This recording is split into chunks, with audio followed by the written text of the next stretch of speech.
سورہ توبہ سورہ نمبر 9 کی آیت نمبر 24 میں بولے, ان سے کہہ دیجئے تمہارے ماں باپ ہی کیوں نہ ہو, تمہاری اولاد ہی کیوں نہ ہو. اولاد ہی کیوں نہ ہو مطلب ایسا لیجئے اس کو, اس کا مفہوم سمجھو آپ ایسا ہے.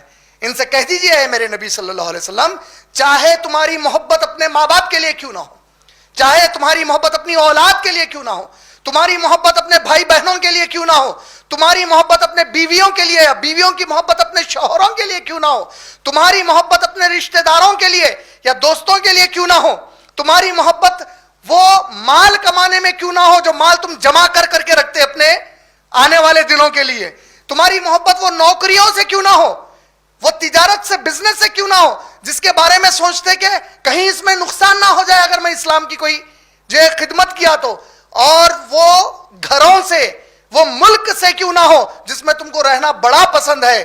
اگر یہ 8 چیزوں کی تمہاری محبت, احب الیکم من اللہ ورسولہ وجہاد فی سبیلہ, اگر تم یہ 8 چیزوں سے, اللہ سے, نبی سے اور اللہ کے دین کے لیے جہاد کرنے سے بڑھ کر محبت کرتے ہو, فتربصوا, انتظار کرو. پھر کس بات کا انتظار؟ حتی یاتی اللہ بامرہ, یہاں تک کہ میرا عذاب تم پر آ جائے.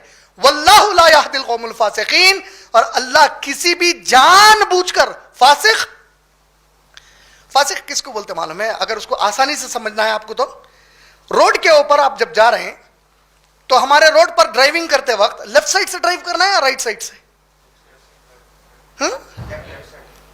لیفٹ سائڈ سے, روڈ کی لیفٹ سائڈ سے کرتے, بولا رائٹ سے کرتے.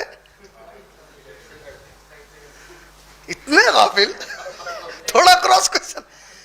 روڈ پہ گاڑیاں چلاتے ہوں گے نا بھائی, لیفٹ سائڈ سے چلاتے, روڈ کی رائٹ سائڈ سے چلاتے, لیفٹ سے چلاتے. امریکہ وغیرہ میں, امریکن کانٹیننٹ وغیرہ میں پورے کام پہ چلاتے رائٹ سائڈ چلاتے لوگ. تو اب اپن نا چونکہ انڈیا میں فی الوقت ہم سب کو معلوم ہے کدھر سے چلانا ہے, رائٹ سے چلایا تو کیا ہوتا وہ بھی معلوم ہے.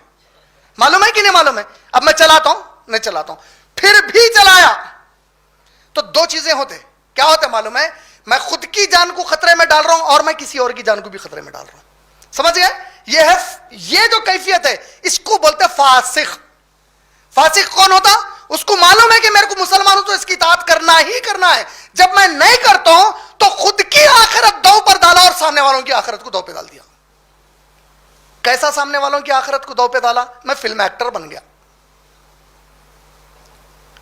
میں حرام کام میں اتر گیا, میں عیاش بن گیا. تو اللہ تعالیٰ کیا بولے سورہ مومنون کی ایک آیت میں, سورہ نمبر 23 کی, سورہ نور کی ایک آیت میں اللہ تعالیٰ فرمائے سورہ نمبر 24 کی, کہ جو لوگ مسلمانوں کو فتنے میں ڈالتے ہیں, فتنے میں ڈالنا مطلب امتحان میں ڈالتے, اور ان میں فحش چیزوں کو عام کرتے, تو بہت سخت عذاب دوں گا بولے ان لوگوں کو اللہ تعالیٰ. سمجھ رہے؟ یہ فاسق. یہ پوری بات کہے کے لیے بتا رہا تھا میں, موت, موت کے بارے میں. جب میری موت آئے گی میرے پاس, جس کے بارے میں میں بے فکر ہو کے چل رہا ہوں, اور جس کے بارے میں پیارے نبی صلی اللہ علیہ وسلم جیسی عظیم ذات مبارک عین وقت پہ انتقال کے دعا مانگتے جا رہے ہیں, کیا بول کر؟ اے میرے اللہ, بے شک موت بڑی سخت چیز ہے, اے اللہ موت کی تکلیف سے, موت کی غشی سے مجھے آپ حفاظت کیجئے اللہ تعالیٰ. ہم اتنا غافل کیسا ہو گئے؟ تو جب آپ احادیث پڑھیں گے میرے بھائی, آپ خود اپنے آپ کو رکھ کر دیکھو, اس کے بعد جھنجھوڑے اپنے اندر سے اپنے آپ کو, پھر اپنے ماں باپ کو, گھر والوں کو, اپنے ساتھیوں کو, اس امت کو, اس کے بعد جھنجھوڑ کے بولو میرے بھائی پیارے نبی صلی اللہ علیہ وسلم موت اور اس کے بعد کے کچھ حالات بتائے.